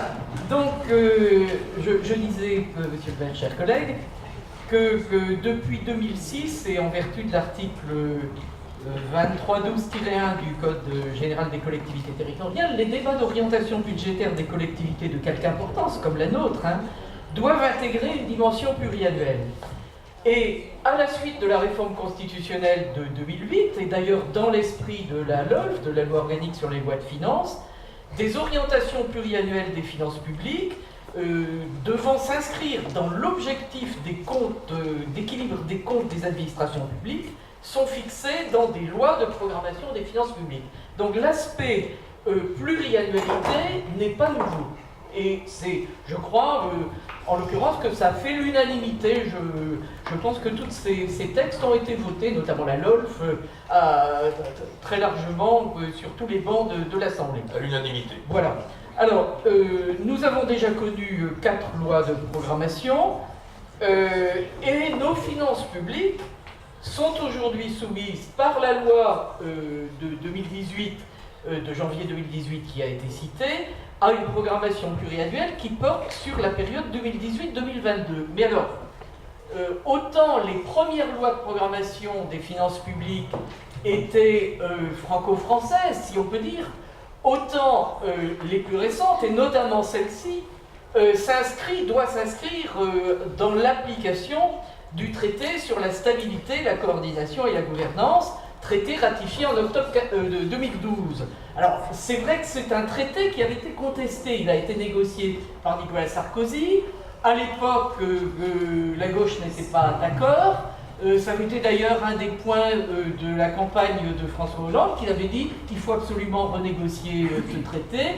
Total, le traité tel que négocié par Nicolas Sarkozy a été voté, ratifié par la majorité de gauche à la fin 2012 et signé par François Hollande. Bon, c'est plus compliqué que ça. Sans doute, ça doit être très compliqué à l'intérieur du Parti socialiste, mais pour le citoyen, c'est comme ça. Tout d'abord, alors revenons à nos moutons locaux. Nous disons clairement, au nom du groupe du Rassemblement pour Brest, nous adhérons à la nécessité de redresser les comptes publics. Nous n'avons pas le fétichisme des chiffres. Et nous ne mettons pas les critères de Maastricht au sommet de la bonne politique économique. D'ailleurs, c'est un peu trompeur, ces affaires-là. Parce que songez que les 3% de déficit public calculés sur le produit intérieur brut correspondent à environ 20% de déficit lorsqu'on les applique au budget de l'État. Voilà, c'est trompeur. Et évidemment, ces déficits cumulés, comme l'a dit ma collègue depuis 1974, ça gonfle la dette. Et ça nous met dans la dépendance de nos créanciers, des institutions financières, des agences de notation, des instances européennes. Et plus de la moitié de cette dette, encore, je crois qu'on est à 55% actuellement, est détenue par des non-résidents. Voilà. Donc, l'indépendance de la France est en jeu. Alors, nous sommes donc d'accord sur la nécessité de réduire cette dépendance. Et nous convenons que toutes les catégories d'institutions publiques doivent y prendre leur part. Souvenez-vous d'ailleurs, puisque ça n'est pas la première fois que ce sujet a des répercussions sur les finances de nos collectivités, que notre groupe avait approuvé cet objectif quand il avait été affiché par les gouvernements Ayrault et Valls sous le quinquennat précédent. Je m'étais exprimé en ce sens dans nos assemblées. Nous avions, il est vrai, critiqué la méthode et la baisse brutale des dotations. Alors, la loi de 2018, la loi de 2018 fixe pour les collectivités locales un objectif de maîtrise des dépenses de fonctionnement au total de 13 milliards sur 5 ans par rapport au tendanciel. Ce n'est pas une baisse. Cela correspond donc à cette évolution des 1,2% par an sur les prochaines années qui ont été évoquées par les différents intervenants, avec également cet objectif d'amélioration du besoin de financement qui est affiché. Alors, le gouvernement propose aujourd'hui une méthode différente de celle de ses prédécesseurs, la contractualisation. Eh bien, quitte à surprendre, nous vous dirons que cette méthode a notre préférence sur la baisse brutale et unilatérale des dotations, telle que nous l'avons connue sous le quinquennat précédent. Alors, c'est vrai que ça interroge. Et c'est pourquoi il est bon de se référer au Conseil constitutionnel, qui a été saisi effectivement par un grand nombre de parlementaires, et qui a estimé que cette procédure n'était pas de nature à porter une atteinte excessive au principe de libre administration des collectivités territoriales, dans la mesure où le contrat type dont ce contrat-ci est inspiré très très fidèlement prévoit une série d'options et de modulation. C'est donc bien la recherche de l'accord de deux volontés qui est dans le cadre évidemment fixé par la loi s'impose à tous. Et les voix qui se sont exprimées avant moi ont bien montré que, oui, on peut voter pour un contrat ou ne pas le voter. Nous, au stade où nous en sommes, et comme pour toutes les délibérations, nous votons sur une proposition de l'exécutif, donc sur le résultat de votre négociation. Et simplement, vous nous avez laissé entendre que ça n'a pas été facile et que vous n'êtes pas très content du résultat, mais que vous pensez que c'est quand même mieux de signer que de ne pas signer, si on a bien compris. Voilà. Donc, sur la méthode, nous trouvons que c'est moins mauvais que ce qui a été fait sous le quinquennat précédent. Mais nous avons deux points de désaccord, ou du moins d'interrogation. Un désaccord, pour l'instant, avec le gouvernement, qui a annoncé, tout ça dans le même paquet, une refonte de la fiscalité locale. C'est d'ailleurs une annonce du candidat président. Alors, il s'est vu remettre en mai le rapport que nous attendions de messieurs Richard et Bure. Et dans ce rapport, il y a deux grands scénarios qui sont dessinés. L'un par transfert au bloc communal de la taxe foncière sur les propriétés bâties perçue par les départements qui eux-mêmes devraient être compensés, et puis ce serait complété pour le bloc communal par une fraction d'un impôt national. Ou alors, deuxième hypothèse, l'attribution directe d'un impôt national au bloc communal. Mais le rapport soulève aussi toute une série d'autres questions, des questions importantes, sur la taxe foncière, sur les droits de mutation, sur les... Et à ce stade, nous n'avons strictement aucune indication sur tous ces sujets, et donc, comme ça a été évoqué aussi par d'autres intervenants, sur la mesure de la garantie de l'autonomie financière dans la durée. Et ce point est vraiment tout à fait regrettable. On ne peut pas faire du pluriannuel sur les dépenses si on n'a pas par ailleurs de la lisibilité en pluriannuel du côté des recettes. C'est pour nous quand même très gênant. Alors, je parlais de deux points de désaccord, l'un avec le gouvernement, l'autre c'est avec vous, et avec votre politique budgétaire. La contractualisation donc, porte sur la période 2018-2020, couverte par vos dernières orientations budgétaires. Là non plus, vous ne serez pas surpris que nous rappelions que nous ne sommes pas d'accord avec vos orientations. Eh bien, dans ces conditions, nous nous abstiendrons. Merci. D'autres demandes de parole? Bien, pour conclure sur cette délibération qui est importante, juste quelques compléments. D'abord, je ne vais pas rentrer, Madame Baldor, dans les débats théoriques sur le PSCG, etc. La renégociation qui a été engagée quand même a permis d'éviter que la règle d'or, comme on l'appelle, rentre dans la Constitution. Et ça protège le gouvernement actuel parce que il ne nous a pas échappé que le budget, la loi de finances de l'État est en déficit. Bon. Mais je ne vais pas rentrer moi je partage les positions des collègues de la majorité, pas forcément les conclusions, je vais vous dire pourquoi. Première remarque, seules les grandes collectivités sont soumises à cette contrainte. Et dans le Finistère, il y a la ville, il y a Brest Métropole et le Conseil général. Sous le Conseil général, moi, je suis conseiller départemental, je voterai contre.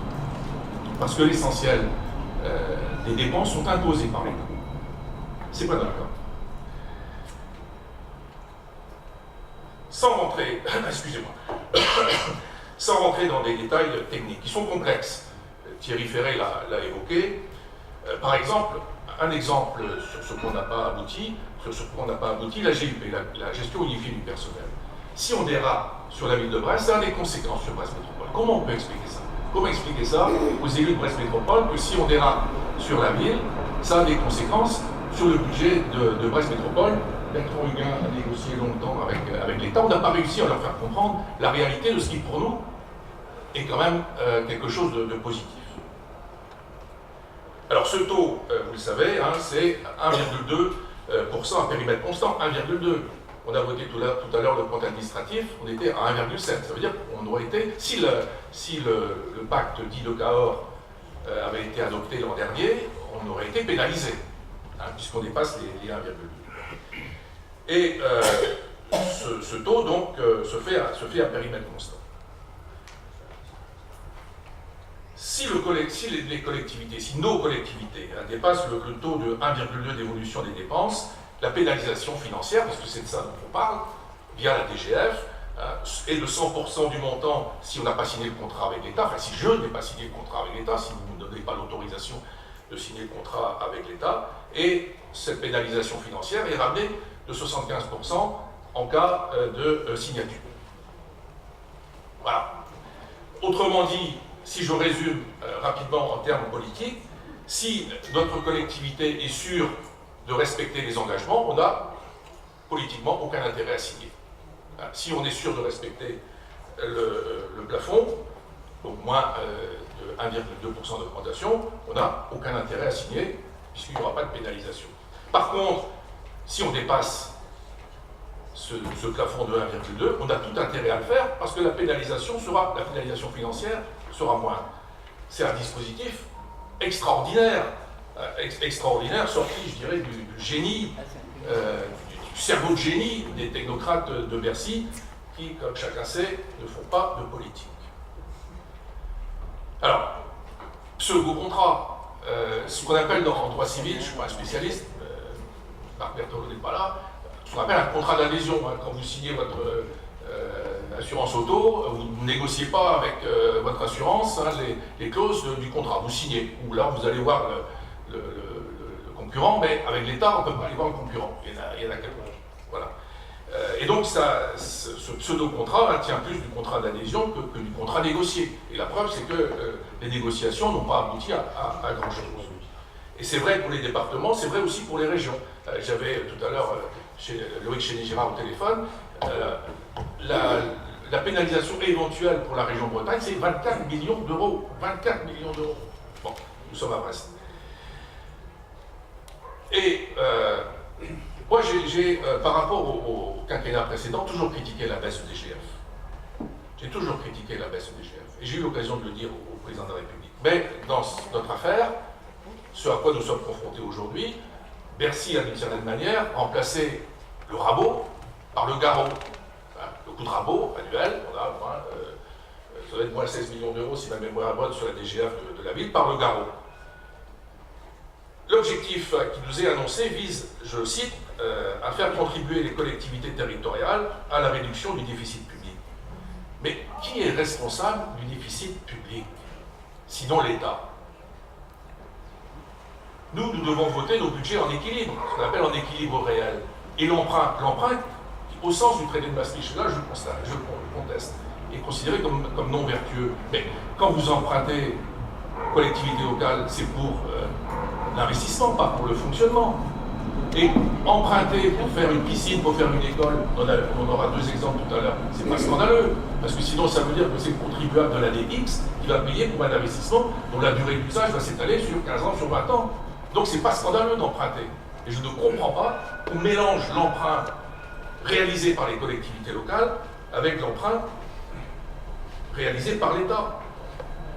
L'emprunt réalisé par l'État, j'ai regardé, je l'ai déjà évoqué, je ne sais pas à quelle occasion, la loi de finances pour 2018, le budget de l'État a un déficit de sa section de fonctionnement.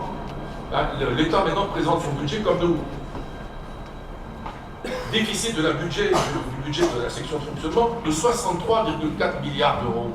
Donc l'emprunt réalisé dans les conditions que vous avez indiquées, Mme Magon, je vous partage totalement, va servir à financer à hauteur de 63 milliards d'euros les dépenses de fonctionnement. Nous, on ferait ça, mais on serait sous contrôle tout de suite du préfet, de la Chambre régionale des comptes, et j'en passe, et des meilleurs. C'est ce que fait l'État, et il nous dit, ben, vous êtes responsable, vous, collectivités territoriales, et vous devez participer à réduire tout ça. Alors, bien sûr, l'État nous répond, ben oui, mais dans les dépenses de fonctionnement, il y a les dotations aux collectivités locales. Enfin, il y a tout ce qui vient du budget de l'État en direction des collectivités locales. Mais, pour ceux qui connaissent un peu le dossier, l'augmentation de ces dotations résulte de quoi? Sinon, des décisions de l'État prises visant à transformer des impôts locaux en dotations. Tous les gouvernements y ont participé. La suppression de la part salaire de la taxe professionnelle, suppression de la taxe d'habitation maintenant. Voilà.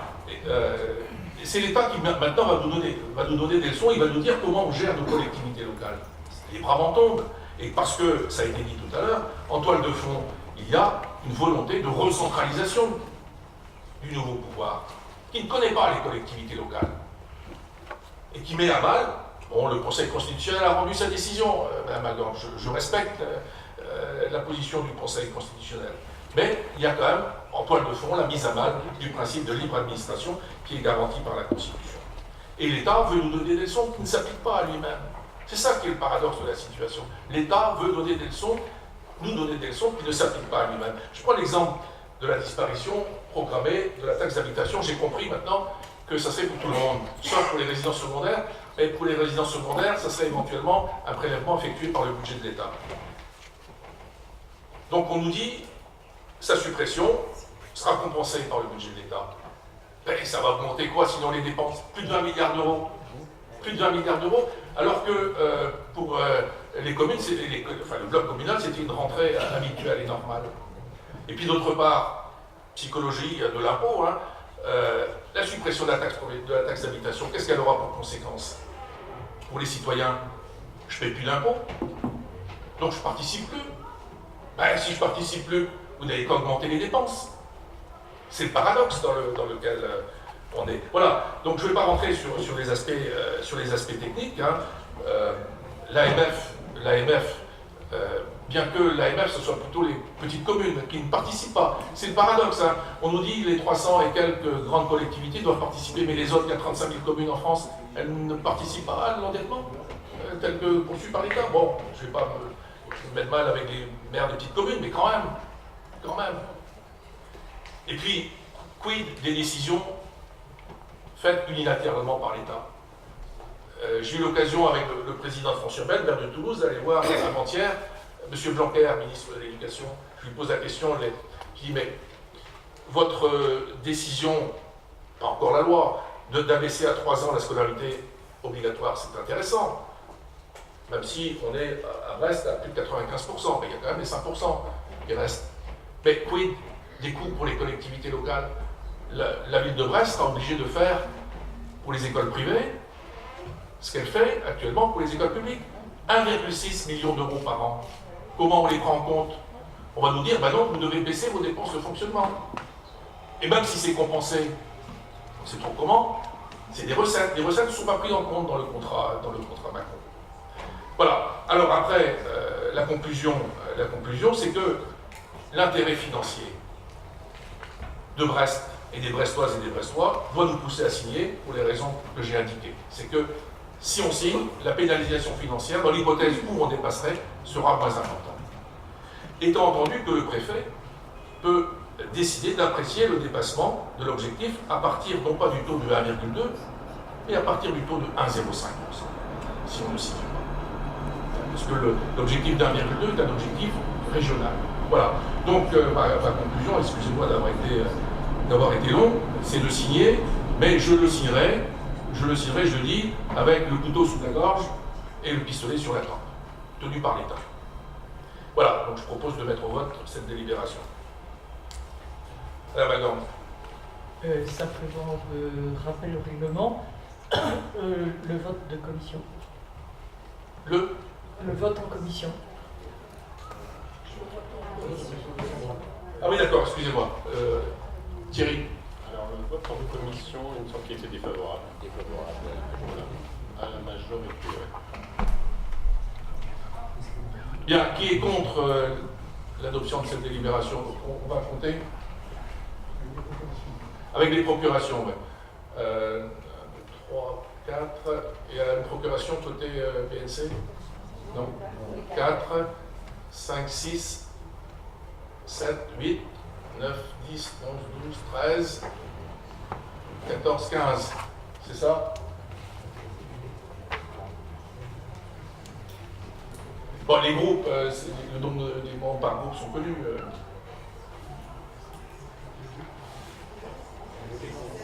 Votez contre. Allez, Madame Le Goïc a voté contre. Ça fait 16 contre. Qui s'abstient? BNA, la droite. 13 abstentions. Qui est favorable avec les procurations? 23. Voilà, donc résultat du vote, 23 pour, 16 abstentions, 12 abstentions, 13 abstentions et 16 voix contre. La délibération est adoptée. Merci, on continue. Alors, il s'agit de la délibération sur l'admission en non-valeur pour un montant de 62 500 €. Donc il s'agit des créances irrecouvrables pour à peu près 29 700 € et des créances éteintes pour 32 700 €. Vous avez le détail dans la délibération. Avis des commissions favorables à l'unanimité. Merci. Qui souhaite intervenir? Personne. Donc on adopte cette délibération. Qui est contre? Personne. Qui s'abstient? Personne. Qui est favorable? C'est adopté à l'unanimité. Thierry Ferré, la 7 garantie d'emprunt. Il s'agit d'approbation d'une garantie d'emprunt à Brest Métropole Habitat pour un emprunt en PSLA d'un montant de 1,2 million d'euros contracté auprès d'Arkea pour le financement d'une opération de construction de 12 pavillons en location-accession situés à la Fontaine-Margot. Voilà, la ville garantit 100% des sommes dues à l'emprunteur. Donc avis de la commission favorable à la majorité. Merci. Qui souhaite intervenir sur ce dossier? Madame Le Goïc. Oui, monsieur le maire, chers collègues. Alors tout à l'heure, on a eu déjà un petit peu, quelques propos ont été tenus sur la nécessité pour votre majorité de continuer à construire à tout va sur le territoire brestois. On en a encore un exemple ici avec ce projet qui est situé sur la Fontaine-Margot.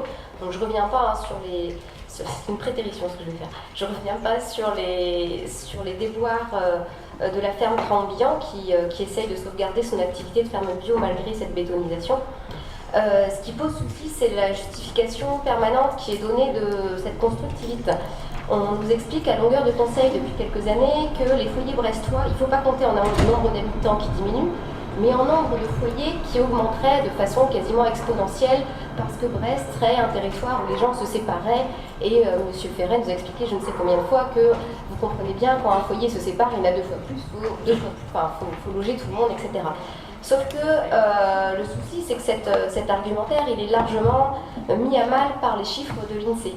En effet, entre 2009 et 2014, d'après le dossier complet de l'INSEE sur la ville de Brest, la ville est passée de 72 042 foyers à 73 667. On a bien une augmentation, mais elle n'est que de 2 500 foyers. Pire, ces foyers ne sont pas du tout les foyers avec famille qui nous sont décrits comme quoi il faut des logements un peu grands pour pouvoir loger tout le monde. En effet, l'essentiel des foyers brestois est composé de personnes seules. Et ce sont ces foyers-là de personnes seules qui augmentent, puisqu'ils étaient 36 113 personnes seules habitées à Brest, enfin 36 113 foyers de personnes seules en 2009. Nous en sommes aujourd'hui à 39 077, donc sur une augmentation de 3 000 foyers. Une autre part très très importante des foyers brestois est composée de foyers monoparentaux. Et vous voyez bien, la logique fait qu'on ne peut pas diviser un foyer d'une personne seule ni un foyer monoparental, et c'est d'ailleurs dit dans certains travaux, je sais que vous n'aimez pas ça, mais que certains travaux universitaires sur la géographie des villes décroissantes, que l'argumentaire de l'augmentation des foyers qui a été présenté par François Marc notamment au Sénat a atteint ses limites il y a déjà quelques années, et que si l'argumentaire de l'augmentation des foyers était valable dans les années 80, elle ne l'est plus aujourd'hui. Donc c'était vraiment l'occasion de rappeler ces chiffres qui vont complètement contre ce qui est régulièrement dit ici. Brest n'a pas besoin de construire autant. Brest peut faire avec une bonne rénovation des foyers notoirement vides qui existent déjà, et elle reconquérera sans doute sa population en lui proposant un cadre de vie qui ne soit pas celui du tout bagnole et celui des fermes qu'on supprime. Donc voilà, c'est pourquoi, bien entendu, je voterai contre cette délibération. D'autres demandes de parole? Bien, je propose d'adopter cette délibération. Qui est contre? RPB et Mme Le Gouy. Bien. Qui s'abstient? BNA. Qui est favorable? C'est adopté. Deuxième garantie d'emprunt. Donc une seconde garantie d'emprunt pour la SHM du foyer d'Armor, pour un prêt d'un montant de 196 805 € contracté auprès de la Caisse des dépôts et consignations, et pour le financement d'une opération en VFA de 2 logements situés 46 rue Paul Bert à Brest. Donc là il s'agit d'une garantie à 100% pour le prêt. Avis de la commission favorable à la majorité.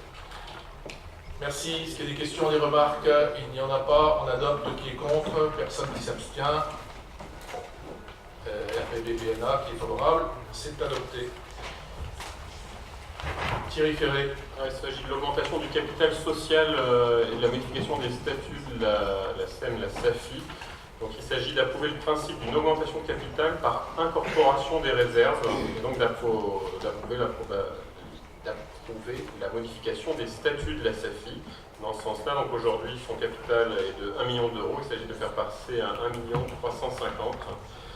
Donc, et les actions qui sont à 67 € passeront à 90 €. Donc, comme la ville de Brest est en prise de 4,17% du capital social, ça veut dire que nous serons un peu plus riches de 14 375 €. Voilà. Avis de la commission favorable à la majorité. Merci. Les demandes de parole. Oui, Mme Algorde, allez-y. Oui, monsieur le maire, c'est pas la première fois qu'on évoque des changements dans la SAFI, dans le capital, etc. Nous aimerions bien savoir où on va. Qu'est-ce qu'on fait là-dedans? Quel est l'intérêt pour la ville? C'est pas clair, c'est parti un peu dans tous les sens. Donc voilà, pour montrer notre insatisfaction, nous voterons contre. Merci. D'autres demandes de parole? Il n'y en a pas, Thierry, pour des éléments de réponse. Où on va avec la SAFI, c'est un travail partenarial avec l'équivalent de Brest Métropole Aménagement au niveau du Finistère. C'est un partenariat historique. Après, à la question où on va, c'est des choses qui sont traitées notamment au sein du conseil d'administration de PMA sur l'opportunité de travailler plus ensemble ou pas. Et là, ce seront des décisions qui dépendront à la fois des 2 CA et des volontés conjointes à la fois de la métropole qui est plus sur ces compétences-là et du département du Finistère. Mais il y a des travaux qui sont faits et pour lesquels il y a une transparence qui est faite au sein du conseil d'administration de BMA. Voilà. Ce serait intéressant d'avoir une transparence ici quand on nous demande de voter. Là, on est dans le bleu. Bon. Quelle est notre participation au capital de la SAFI? 4,17%. 4 4,17%. Voilà, donc je pense que sur l'avenir de la SAFI, il appartient plutôt, il y en a dans la salle, aux conseillers départementaux, d'interroger leur assemblée. Oui. C'est typique, si vous voulez. Dans la gestion publique que vous avez à juste titre critiquée tout à l'heure, en la ciblant sur l'État, mais c'est un peu partout, il y a comme ça des petits bouts, on met sa carte de visite avec quelques pourcents, tout ça, et ça dilue la gouvernance et ça empêche de définir des projets qui soient vraiment en phase avec les attentes des collectivités parties prenantes. Donc, certes, 4 et des poussières, c'est pas beaucoup, c'est pas ça qui... Mais à chaque fois, si vous voulez, c'est ça. Donc, si vraiment c'est pas intéressant pour la ville de Brest... Mais si, c'est intéressant. Bon, ben, ce serait La intéressant de SAFI savoir intervient, la SAFI, mais les conseillers départementaux, pour la ville de Brest, mieux que moi, intervient notamment sur les collèges, et les collèges brestois. Est-ce que ça n'intéresse pas Brest, l'intervention sur les collèges de la ville de Brest, qui appartiennent au conseil départemental? J'imagine que vous avez la réponse. Voilà. Bien, je propose d'adopter cette délibération. Qui est contre? RPB et Madame Le Gouy qui s'abstient. Personne qui est favorable, c'est adopté. Émilie Cuchel pour la 10. Alors, je propose ce soir cette délibération qui concerne la construction d'un nouveau groupe scolaire à Guéris-Briand sur le quartier de Saint-Marc et l'élection des membres de la commission d'appel d'offres relative à la maîtrise d'œuvre. Et en vue des débats qu'il y a pu avoir en amont lors de ce conseil, je souhaite en préalable apporter quelques précisions sur le projet plus global qui va nous mobiliser ces prochaines années. Et expliquer, malgré les contraintes budgétaires que la ville doit faire face, une volonté forte d'amélioration de son patrimoine, et notamment le patrimoine scolaire. Patrimoine hérité de notre histoire brestoise suite à la reconstruction d'après-guerre. Nous souhaitons accélérer cette adaptation de ce patrimoine des écoles en fonction des besoins des usagers, mais également pour répondre à un enjeu de taille qui est l'économie énergétique et le réchauffement climatique. À ce jour, plusieurs chantiers en cours qui démontrent notre engagement. Je peux citer les travaux Al Jazeera Lyon, le regroupement scolaire, où l'on vous invite à la cérémonie de la première pierre vendredi 29 juin de ce mois-ci. Projet autour de 3,6 millions d'euros. Reconstruction de 2 restaurants scolaires à Jean Massé et Forestou, autour de 1,5 million d'euros cet été. Travaux d'amélioration à Jean Rostand à hauteur de 700 000 euros. Et reconstruction de l'école de Guéris-Briand, projet évalué à hauteur de 5 millions de la délibération de ce jour. Mais également un enjeu pour l'amélioration de nos dépenses et une économie d'énergie de nos bâtiments publics, dont nos écoles. Ceux-ci représentent 20% à peu près de nos factures. En premier lieu, des panneaux solaires sur 10 écoles vont être installés qui permettront l'autonomie énergétique de ces écoles ou en partie. Nous avons cette année travaillé à une nouvelle politique de rénovation énergétique des écoles qui nous engage aux rénovations de 7 écoles dans les années à venir. Ce programme commence dès la rentrée 2019, où 2 écoles vont être rénovées. 7 écoles qui ont été choisies suite à un diagnostic énergétique. J'ai pu échanger avec l'ensemble des directeurs d'écoles de la ville et nous serons amenés à travailler en partenariat avec ces équipes dès les 7 rentrées et tout au long de l'année pour la réussite de ce projet d'envergure, mais important pour notre patrimoine scolaire. Donc j'invite cette délibération propose d'approuver la contribution de la commission d'appel d'offres spécifiques relatives à la maîtrise d'œuvre pour la construction de groupes scolaires Guéris-Briand-Brest, de procéder à l'élection des conseillers municipaux titulaires et suppléants membres de cette commission. Donc les titulaires sont proposés sont Nathalie Chaline, Éric Guélec, Émilie Cuchel, Jean-Luc Pollard, Claudine Perron, et pour les suppléants Ronan Pichon, Jacqueline Héré, Charles Kermarek, Robert Gestin et Bruno Sifantus, et d'autoriser le maire qui en présentant à signer tous les documents permettant la mise en œuvre de cette présente délibération. Avis de la commission 1, favorable à la majorité. Merci. Est-ce qu'il y a des demandes de parole? Madame Algor. Simplement un vœu d'avoir communication de l'intéressant exposé qui vient de nous être fait et qui ne figurait pas dans le dossier. Merci. Merci. Pas d'autres demandes de parole. On adopte cette délibération. Qui est contre? Personne qui s'abstient. Madame Legault. Et Biana. Bon. Qui est favorable? C'est adopté.